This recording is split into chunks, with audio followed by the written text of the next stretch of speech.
Salve, telanautas, tudo bem com vocês? Olha o casal favorito de nerds de vocês aqui de volta. Dessa vez a gente vai conversar um pouquinho sobre a série nova do Disney Plus, WandaVision. A gente acabou de assistir, a gente tem algumas opiniões. Gente, é interessante colocar a coisa da seguinte forma. Nós somos fãs da Marvel, né, dentro do universo cinematográfico que ela está fazendo, mas nós não somos necessariamente os maiores conhecedores dos quadrinhos e tal. Então a gente tem uma visão muito mais para esse lado televisivo, cinematográfico, do que um embasamento gigante ali que vem desse background e tudo mais. A gente até faz um pouquinho de lição de casa para a gente ter uma vaga noção, pelo menos, né? A gente vê reviews de outras pessoas, a gente corre um pouquinho atrás para saber do que se trata. Mas no fim das contas a gente vai estar analisando o que a gente viu aqui do mesmo jeito que vocês. Então é como se fosse bem um papo de amigos, não é como se a gente estivesse num tom professoral ensinando nada para ninguém. É para darmos a nossa impressão, o que nós gostamos, o que nós não gostamos, o que nós esperamos, enfim. A gente vai bater um papo sobre todos os detalhes que a gente conseguiu notar, que a gente acha que vale a pena. Tô aqui com a visão da patroa, eu sou o Heitor Teixeira, ela é a Patrícia Cantuária. Olá. E a gente vai bater esse papo com vocês agora. Eu tô com algumas anotações aqui para eu não me perder no papo. Então vamos lá. A primeira coisa que eu acho que vale a pena a gente colocar em palavras pro pessoal é que eu achei que a Disney foi bastante ousada e corajosa com o formato que eles fizeram. A gente já tinha visto nos trailers exatamente como ia ser o formato, né? Eu gostei, assim, eu não fiquei surpresa. O que eu fiquei surpresa, não sei se você já vai falar, mas é sobre essa parte, é que eu achei que ia aparecer esse formato de sitcom aí dos anos 50, sitcom, né? Dos anos 50, mas um pouquinho só, né? Que eles iam dar um pouquinho, ia ficar muito mais pesado. Eu esperava mais pesado. Mas, nesses 2 episódios, foi bem leve, né? Foi o sitcom praticamente do começo ao fim. Tem gente que tá reclamando sobre isso. Eu confesso que eu gostei, até porque eu gostava muito de A Love, Lucy. É o tipo da coisa que, assim, pegou bastante o pessoal desprevenido, o pessoal que não faz a lição de casa, né? O pessoal que tá só acostumado com aquela ação que vê na tela, com super-herói e pancadaria. Então aqui a gente teve uma coisa que tem muito mais o lado psicológico. A gente tem uma coisa ali que tá mais numa arte de subtexto do que necessariamente em ação. Na verdade, não tem nenhuma ação. Não. A gente poderia ter visto exatamente a mesma coisa sem que essas personagens tivessem a ver qualquer coisa com o mundo de super-heróis. Sim. Ia funcionar do mesmo jeito. Mas você esperava mais ação pelos trailers que você tinha visto? Não, na verdade eu esperava o seguinte. Como a gente sabe, uma das características, um dos poderes da Feiticeira Escarlate é que ela altera a realidade à volta dela. Sim. Até agora, a gente tem visto ela usar muito mais os poderes dela dentro do MCU como se fossem poderes de ataque com energia, ou como se ela tivesse ali alguma espécie de telecinese, alguma coisa do gênero. Mas ela é capaz de lidar com coisas que têm a ver mais com o lado da entropia, das probabilidades. Para explicar para quem não está acostumado em nada com como funciona o poder dela, seria mais ou menos como se acontecesse assim. Imagina que cada coisa que acontece na vida tem um grau de probabilidade, um percentual de probabilidade. Então você andar sem se abaixar, sem se esconder no meio de um tiroteio, você tem uma chance X de tomar uma bala perdida. Ou de que alguma daquelas balas, mesmo que ela não esteja endereçada para você, que ela te encontre. Sim. É como se ela conseguisse controlar, de falar assim, as chances de uma dessas balas pegar em mim é de, sei lá, 2%, 0%, entendeu? Então ela meio que cria essa roupagem na realidade em que ela está inserida e ela consegue passar sem ser atingida. 100% do tempo? Não. Depende do roteirista, depende do que eles estão fazendo ali para contar a história, senão ela seria invulnerável 100% do tempo. Ela então, consegue mudar a realidade. Ela correto? consegue fazer com que as coisas aconteçam de uma forma que seja benéfica para ela. E em momentos onde ela é uma personagem que, a princípio, do ponto de vista psicológico, ela é muito zoada. Sim. Ela passou por um monte de situações onde ela acabou tendo traumas, acabou sofrendo um bocado de coisa, e ela tá lidando com essas coisas. Então, dentro dos gibis, a gente tem momentos diferentes que acabam trazendo pra gente coisas onde ela lida com essas realidades que ela cria, tanto para se esconder da verdade, quanto momentos onde eles fizeram coisas que tem muito mais a ver com o Visão do que com ela, no quesito de ele estar vivendo um mundinho dele. Ali então, na série, você disse? No gibi. Ele no chega gibi, a ter uma série, uma saguinha no gibi, onde ele tem uma famíliazinha de androides, onde ele tem uma mulher androide, os filhinhos androides dele e tudo mais. Então, na verdade, a série seria uma mistura dessas duas coisas. Eles pegaram uma série de ideias e conceitos e fizeram com que essas coisas coexistissem dentro, não apenas de uma coerência interna para as histórias dela e dele, mas para as histórias de ambos dentro do atual momento do MCU. Okay. O que a gente tem que entender é o seguinte, se você for comparar Marvel e DC nesse momento em que a gente está falando, a Marvel está se esforçando para ter um universo que tem uma coesão de histórias. Sim. Então, o que acontece num filme afeta diretamente o que acontece no outro. Não é o que está acontecendo necessariamente nos filmes da DC, onde eles até tentaram vir para esse caminho de juntar a galera toda, apresentaram lá a Liga da Justiça, mas acabaram indo por um caminho onde continuam investindo, por exemplo, num filme solto do Coringa. Vai ter uma versão nova do Batman que não tem a ver com o Ben Affleck. Então, dentro da DC, eles estão escolhendo fazer coisas onde eles estão dando mais liberdade para os núcleos criativos dos diretores, aquele papo todo. O que não é nem bom nem ruim, não acho que tenha certo ou errado aqui. Na verdade, acho, mas eu vou deixar essa conversa para outro momento. É gosto. Né? E dentro da Marvel a gente vê que tá tendo isso. E agora, além da gente tá vendo todo esse trabalho que o Kevin Feige faz de forma magistral para os filmes, que a gente já passou dos 20 filmes, e ele consegue orquestrar isso de um jeito bacana desde 2008 com o primeiro Homem de Ferro, a gente tá tendo ele colocando agora essas coisas também para a parte de streaming. A gente pode acabar chamando de TV, apesar de não ser mais TV convencional, né? Quando a gente fala sobre TV por assinatura, a gente ainda tem esse negócio com uma cara mais clássica, mas o streaming, ele tira de você a necessidade de sentar naquele horário específico, na frente da TV, você assiste quando quer, eles conseguem, mesmo essa série estando sendo lançada, eles lançaram 2 episódios e depois eles vão lançar um por semana. Uhum. Então assim, mesmo eles tendo esse formato, essa coisa de colocar aos poucos, que tem uma cara mais clássica... A gente acaba tendo esse negócio de você poder ver e rever a hora que quiser. Sim. Né? Mas eu confesso que eu não gosto de ficar esperando. Eu preferia tudo de uma vez só e fazer maratona. Mas enfim, tudo bem. Vamos lá? Sim. Então, dentro dessa parte do que a gente está falando sobre eles colocarem as coisas com essa roupagem de sitcom, que começou no primeiro episódio com uma cara mais de década de 50. No segundo, já puxaram mais para a década de 60. E ainda assim foi bem sutil. Quem não percebe as nuances, os trejeitos... Quem não assistia ou já assistiu... Gente, eu quero deixar bem claro que eu não sou dessa época, tá? Eu assistia Love Lucy, por exemplo, nas reprises, né? Que tinha no Multishow, mas eu adorava. A gente não é dessa época porque a gente é jovem. Não tão. Não tanto. Somos novinhos. Mas enfim. Então eu gostei bastante desse primeiro capítulo aí, desse primeiro episódio que eles fizeram no formato do I Love Lucy. E deu pra sentir a diferença assim no segundo capítulo. Até no final, que já tem aí cores, né? Tava tudo preto e branco e de repente apareceram cores. Olha, eu não sei se é tarde pra dizer, mas vai ter um bocado de spoiler, tá? Verdade. Então... Como o que a gente conversou até aqui não foi nada a respeito trailer, especificamente da história, a gente não quebrou nenhuma surpresa. Verdade. Então fica aí avisado, se vocês não viram ainda, corre lá, vai ver. Tenho certeza que vai ser esse papo muito mais bem aproveitado se a galera tiver o mesmo material para poder vir aqui entender do que a gente está falando, né? Então assim, gente, uma das características interessantes de colocar até a própria imagem, a cena além de preto e branco, eles colocaram num formato de tela que lembra a televisão antiga. Antes dela se tornar HD, que tem esse formato mais compridinho que a gente está acostumado hoje. Aquele formato de telinha mais quadradinha mesmo, 4x3. E a gente vê que eles acabaram fazendo inclusive o lance de colocar créditos dentro de créditos. Então você tem tanto os créditos da série, como você no tem... final, se diz. Você tem os créditos... Da série que se está assistindo na série. A série da Wanda que ela criou tem o seu crédito e a série que nós estamos assistindo tem o crédito também. A gente está recebendo uma visita aqui.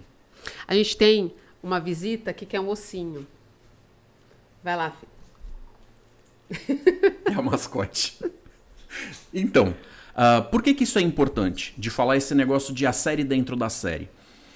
Basicamente o que a gente tem aqui é o seguinte. A gente ainda não tem elementos o suficiente para ter todas as certezas do que vai acontecer. Como eu falei, não sou o maior especialista dessa parte dos quadrinhos, porque realmente esses personagens não são personagens que eu visitei e tenho um grande conhecimento, mas o mínimo de lição de casa a gente faz, a gente dá uma olhada e tal.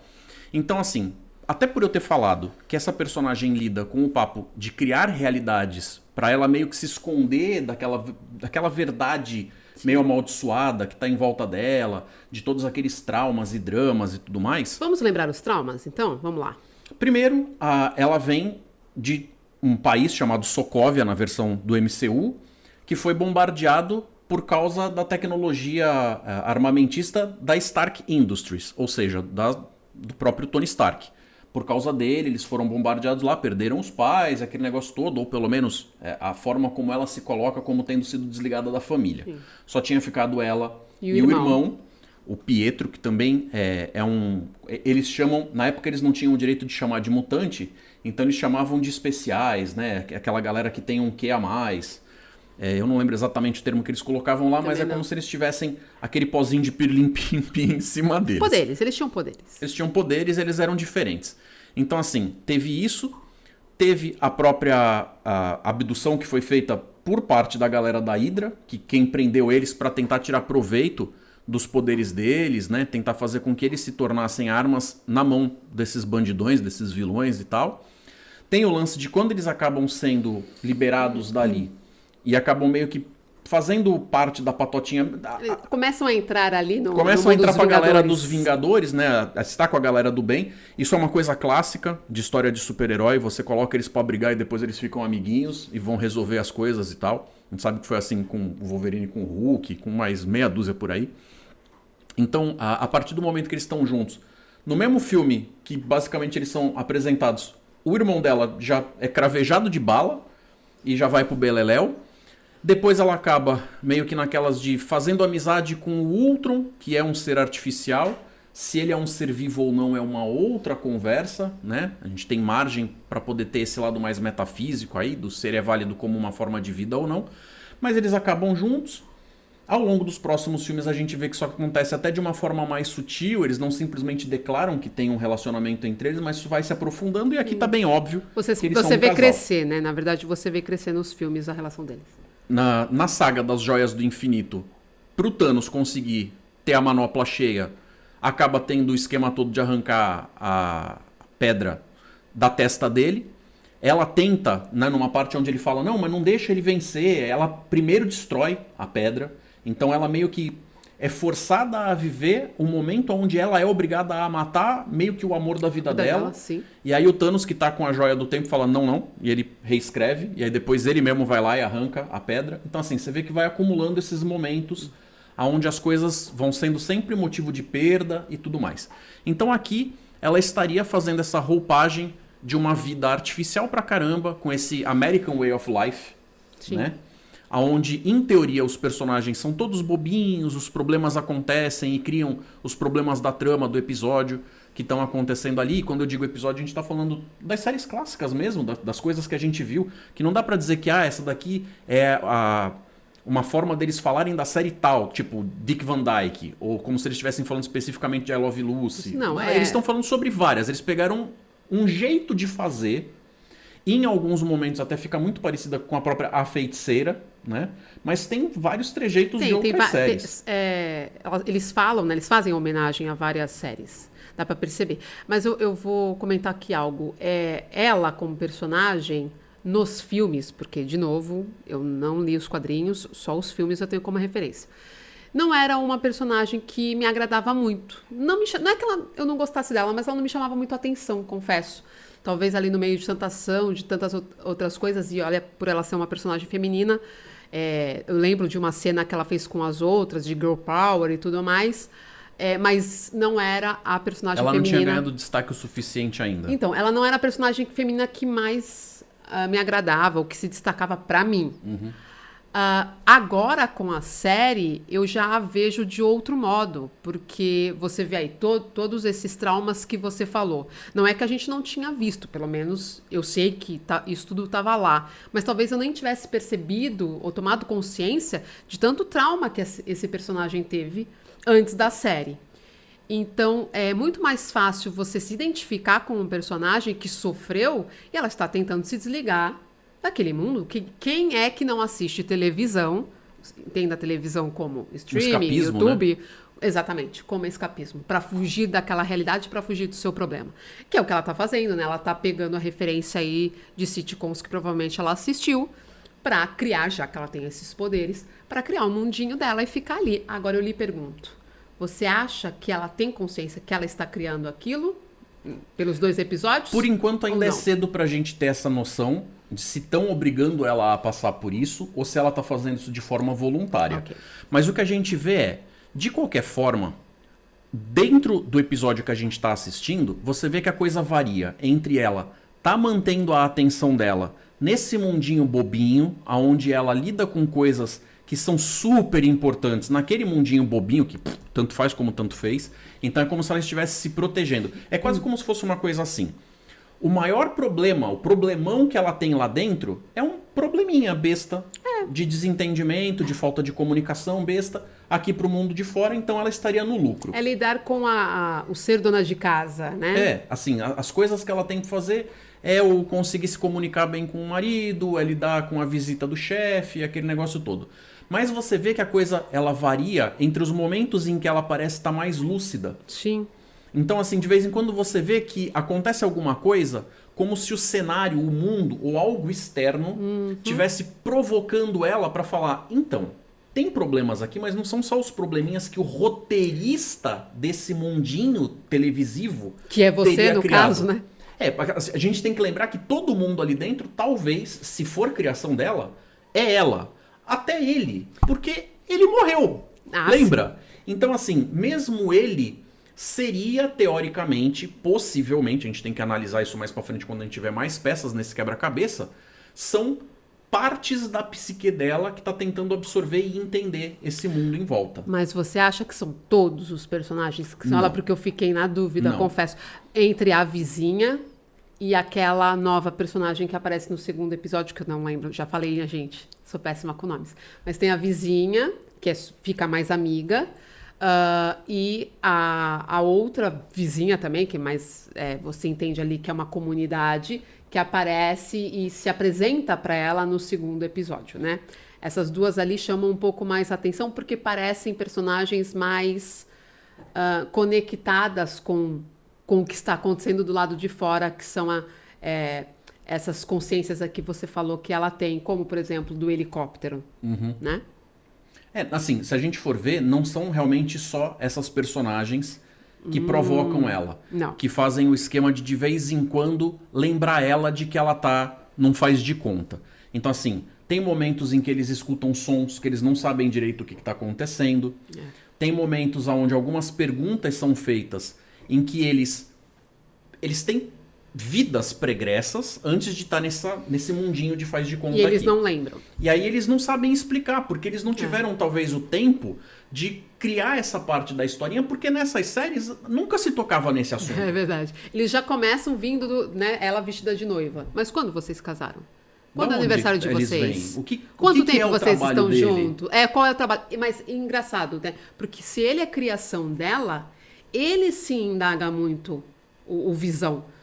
O que é daquele mundo? Naquele momento que ele força ali a barra do trabalho mas o que a gente faz aqui? Tudo bem que tem a ligação com o sitcom novamente, porque muito sitcom fazia isso. O cara tem um emprego, mas não importa exatamente o que ele faz naquele emprego. Agora, o fato de ele também ter uma consciência afastado dela, em cenas que são só dele, é o que coloca um pouco em risco essa teoria de que talvez seja tudo da mente dela. Então. Né? Eles colocam as coisas de um jeito que, se você quiser, por enquanto, sem tantas peças quanto a gente gostaria, todas elas são teorias válidas até você encarar que tem detalhes extras que podem fazer com que a coisa se afunile para um jeito mais específico, mas por enquanto eu não me sinto à vontade de cravar é assim ou é assado. É especulação, povo. É especulação. Bom, dessa parte do que você está falando a respeito de ter personagens externas, é interessante a gente lembrar do seguinte.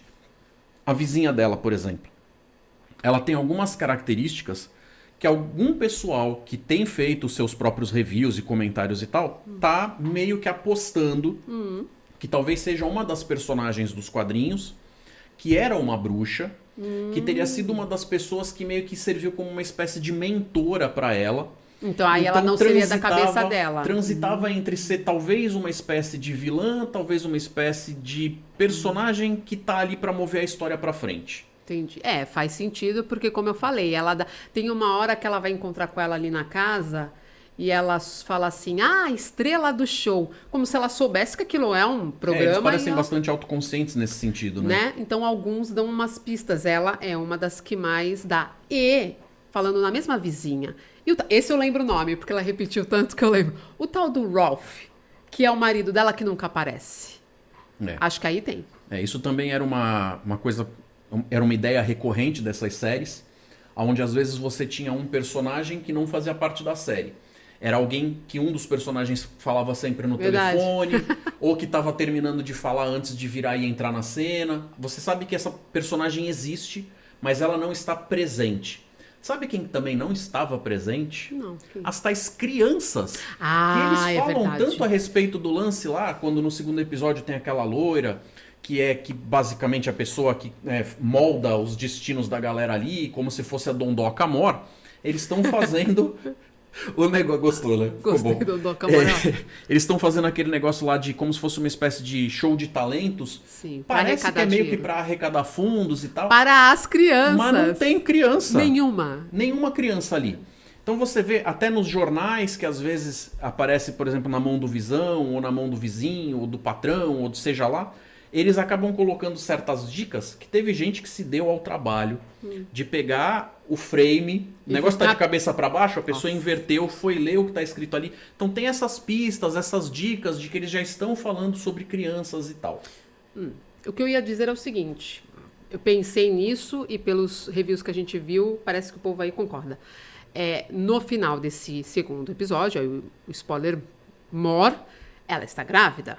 Ela simplesmente brota aqui. Um segundo antes ela não está, um segundo depois ela grávida com direito à barriguinha. Com barriguinha, Lembrando que o suposto marido é um androide. Então ele teoricamente não deveria ser capaz de botar um filho nela. Então, aí eu ainda pensei, será que as crianças... Seria o caso a criança que ela está grávida como se os outros personagens criados por ela ou não já soubessem que ela ia ficar grávida ou desejassem que assim ficasse grávida. E aí eu vi que o pessoal aí que lê os quadrinhos, que na verdade nos quadrinhos ela teve gêmeos. Então seria as crianças. Mas olha só que interessante, nessa parte aqui vale colocar a coisa da seguinte forma. Quando a gente começou a assistir, você lembra de uma das coisas que eu disse pra você? Vai ter um clima meio bobinho, mas vai ter uma subtrama, um negócio lá de fundo que vai ficar bastante sinistro, bastante complicado. O lance não é que eles estão deixando isso complicado porque é do MCU, porque é a primeira série da Disney Plus e eles estão chegando para fazer uma coisa fora da caixinha, ou que eles estão querendo mexer com o jeito de fazer ao ponto de desconfigurar. As histórias originais no gibi são sinistras e cheias de complexidade. Então, por exemplo, em dado momento, quando ela gera essas duas crianças, a princípio elas são crianças que são artificiais, são crianças baseadas em ilusão. Mas, se a gente for ver, a partir do momento que elas são colocadas como seres vivos dentro daquela história, a vida, essa coisa da alma, do espírito, tem que vir de algum lugar. E depois a gente descobre que aquilo são fragmentos da alma de um demônio. Que demônios, inclusive, estão presentes dentro do MCU, inclusive como personagens ativos. A gente tem, por exemplo, o Mephisto, que é recorrente nas histórias, tem a ver com vários personagens. Da história dela, inclusive? Ele, inclusive, tem a ver com ela e tal. Então, assim, apesar de certas coisas, que nem, por exemplo, a patotinha do Thor, apesar de eles terem a ver, a galera de Asgard e tudo mais, tem a ver com a mitologia nórdica, eles colocam de um jeito que é como se eles estivessem falando assim, são alienígenas, que são super seres, que foram vistos pela nossa cultura antiga como deuses e tudo mais. Significa que eles não sejam deuses? São, mas é um outro tipo de Deus. A gente acaba caindo no papo da semântica. Tá. Então, assim, os demônios lá até são demônios do jeito como a gente vê as religiões chamando demônios. Mas eles... É uma interpretação nossa. Eles têm um jeito que funcionam, inclusive, como vilões ou antagonistas, entendeu? Ok. Então, gente, dentro dessa proposta aí do que a gente está falando, de eles terem esse mundinho que cobre o que está acontecendo, e a gente ainda não sabe exatamente o que está acontecendo, quando eu falei dos créditos dentro de créditos e tal, no final, a gente vê que quando a câmera afasta, a gente está vendo que alguém está assistindo essa série. No e primeiro não somos episódio. nós. Sim. Alguém está assistindo. E aparece um símbolo lá. Sim, a espadinha. Lembra? Quando aparece aquela espadinha, dá meio a entender que é como se tivesse um órgão, uma entidade muito parecida com a SHIELD, só que em vez de se chamar escudo, se chama Sword, que é a espada. Eles sempre arranjam um jeito de pegar o nome que é em inglês e fazem a sigla virar um negócio que dê para compreender em português. Até que fazem um trabalho bem interessante. Eles vão funcionar mais ou menos como uma espécie de MIB, tipo um Men in Black, né? Então, assim, eles... Em teoria, estão ali para regular atividade alienígena e tudo mais, mas eles fizeram uma alteração, uma modificaçãozinha para também lidar com situações de super seres que podem representar ameaças. Então não ficaria só na mão de alienígena. É como se eles estivessem falando de uma galera que cuida de alienígenas e super seres potencialmente perigosos. No caso, uma super-heroína aí traumatizada com tanta coisa. Então, aonde ela tá?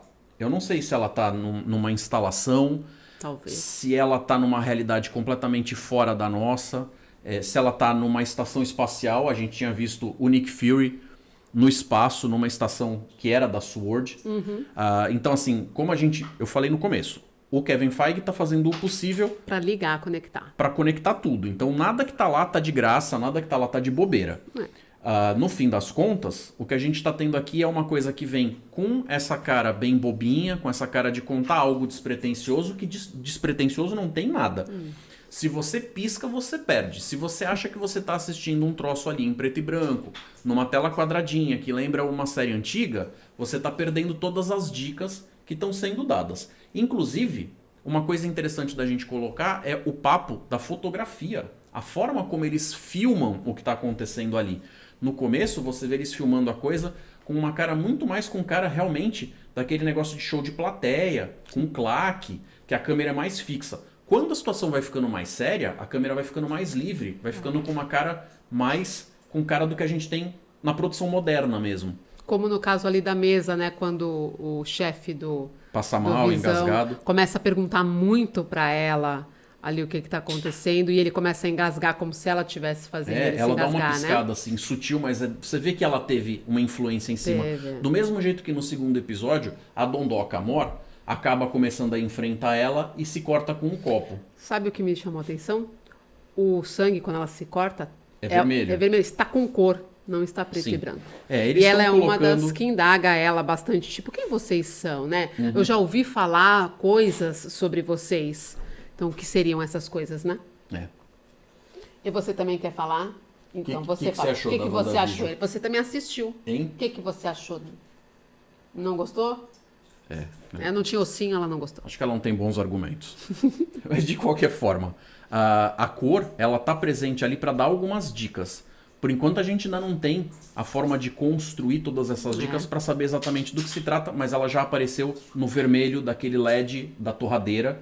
Eu ia falar dos comerciais. É. Gente, tem comercial. O programa tem comercial. E eu acho que eles dão dicas. Porque Sim, a torradeira parecia algo... Que tá ligada tanto com o Visão, como com as indústrias do Stark, que na época Tinha não um nome? é Eu ainda. não lembro. Sim, Tinha? sim.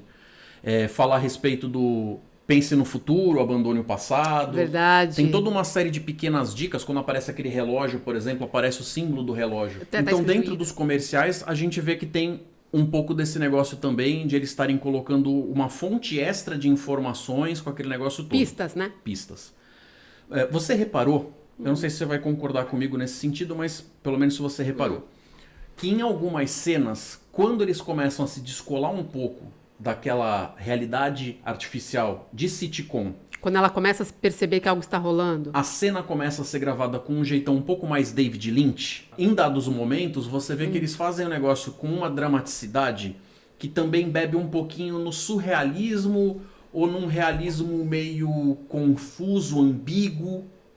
E uma palavra que eu gosto muito, inclusive tem outros papos nerds sem censura, que tem um específico sobre esse assunto, que é o pimbalismo. Ah, sério? Tu achou que foi Não, pim? dentro do WandaVision, não. Mas tá. o David Lynch é o rei do pimbalismo. Ok.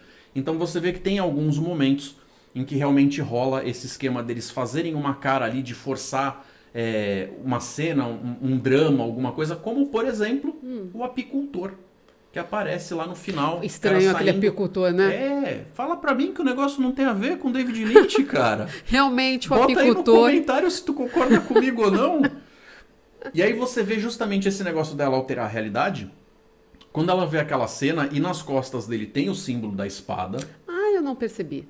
Ela faz cara de não tá bacana, e ela arranja um jeito de rebobinar a fita. Ela diz, ela toma consciência dele, né? Porque até então eles estavam ouvindo barulhos, não sabiam muito bem. Primeiro era do helicóptero, e aparece aquele helicóptero pequenininho lá, e depois seria um barulho que seria do cara saindo ali do esgoto. Mas aí quando ela toma consciência, ela fala, né? Não. E ela rebobina. Pra voltar e ela, inclusive, um pouco antes, ela pergunta pro Visão se aquilo é real. E ele diz que é, e aí acontece tudo isso, ela fala não, ela rebobina exatamente nessa mesma parte para ele afirmar para ela que aquilo sim está acontecendo, que aquilo é real, e ela voltar pro mundinho que ela criou ali. E ela arranja um jeito de mover a história para um ponto anterior e ela dá continuidade ignorando essa parte, como se ela não gostasse do que está acontecendo ali e segue. Então vamos lá, gente. Para começar a fechar o vídeo, eu diria que a série realmente não é para todo mundo.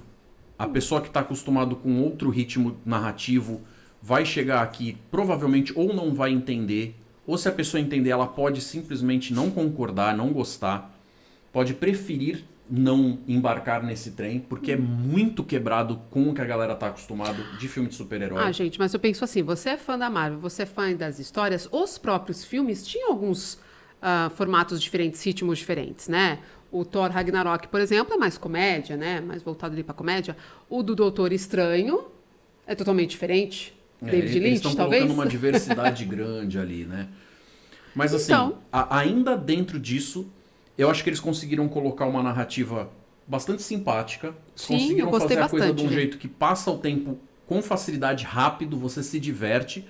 E além de você receber uma homenagem para essas produções da década de 50 e 60, você ainda recebe um monte de coisinhas ali que é gostoso de teorizar, de desmiuçar, de ver o que é. A gente vai passar a semana inteira conversando sobre esse tipo de coisa. para tentar... então, eu vou falar duas coisas que vou comentar sobre isso e vamos deixar uma pergunta aí para você e você diz para mim se você quer esperar ou você quer chutar algum nome. Mas, como eu estava falando no começo, eu estava meio assim para a série, não tinha muita expectativa. Primeiro, porque era uma personagem que realmente não me chamava atenção. E segundo, porque eu pensei logo assim, vai fazer a parte ali do sitcom bobinha, mas logo vai vir com coisa pesada, vai ser uma série pesada de assistir e, como ela mesma, né, já que a gente assiste televisão para se distrair, você não quer, no seu dia a dia, ver algo muito ainda pesado. Ainda mais sendo da Disney, né? Ainda mais da Marvel, tudo mais, você quer ali só entretenimento, esquecer um pouco dos problemas que você tem. Então eu achava que ia ser muito pesado, quando não foi. Exatamente porque eles fizeram aí essa parte, essa homenagem do sitcom, mas não deixando de lado essas... plantando. Eles não abandonaram, né, o Marvete. Não, né? Eles estão plantando para, claro, no final aí da temporada, a gente descobrir. E a minha pergunta é a seguinte. Pergunte. Quem é a voz do rádio? Porque é alguém que conhece ela.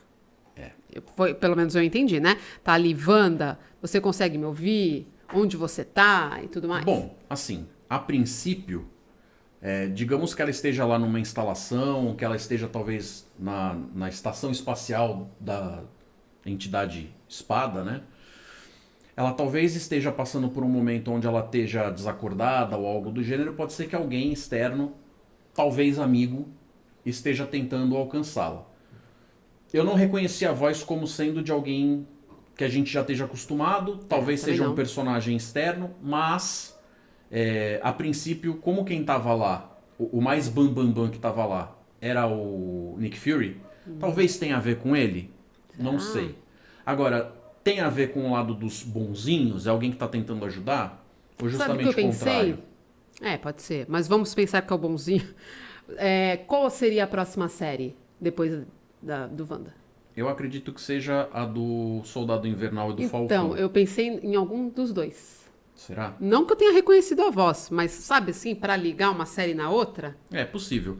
Na verdade, uma coisa que eles costumam fazer, quando eles chegam assim com alguma série que a galera não sabe o que esperar, ela às vezes serve como porta de entrada para eles dispararem um bocado de outras ideias. E como a gente está começando aí a fase 4 da Marvel... Pode ser um novo personagem, talvez? Pode, inclusive...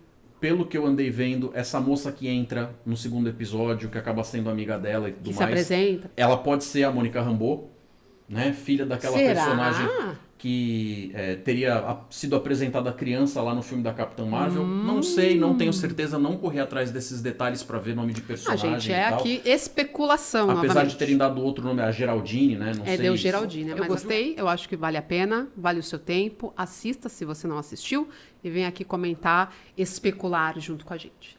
Isso, a parte mais legal não é nem assistir, é vir ver os nossos vídeos e fazer os comentários aqui embaixo. Gente, é assistir e depois vir, tá? Tá bom. Eu gostei bastante, fiquei entretido pra caramba, acho que foi curtinho. Foi. Não é como se eles tivessem feito algo gigantesco que a gente tenha... é como uma sitcom mesmo, aí os seus 20 minutos, 25 minutos. Mas eu tenho certeza que ainda vai pegar fogo. Com certeza. Com certeza a gente ainda vai se enfiar no buraco do coelho e a gente vai bem mais longe aqui. Combinado da gente se ver na semana que vem então, pessoal? Deixem o like de vocês, compartilhem esse vídeo se vocês conhecerem alguém que vá curtir. Esse casal super simpático, super bacana, que vai estar aqui para conversar com vocês a respeito dessas coisas. Sim, principalmente humilde, sem dúvida. Inscrevam-se no canal se vocês estão chegando agora. Estou trazendo de volta o Papo Nerd Sem Censura. Fazia um tempão, consegui finalmente convencer esse ser humano lindo a vir participar comigo, porque antes eu chamava o programa de Papo Nerd Sem Censura e ficava só eu conversando. Não era um papo, era um monólogo nerd, com alguma censura. Mas pode ser um papo junto com você. Escreva aí os comentários o que você achou aqui do vídeo, o que você achou do WandaVision, o que você espera, enfim. Converse com a gente. Deixa o joinha. Então valeu, gente. Muito obrigado por vocês terem assistido. Espero ter conseguido entreter vocês um pouco. Provavelmente a gente passou do tempo de um episódio. Opa, a gente foi muito mais do WandaVision. Então, gente, até lá. Falou pra vocês. Tchau, tchau.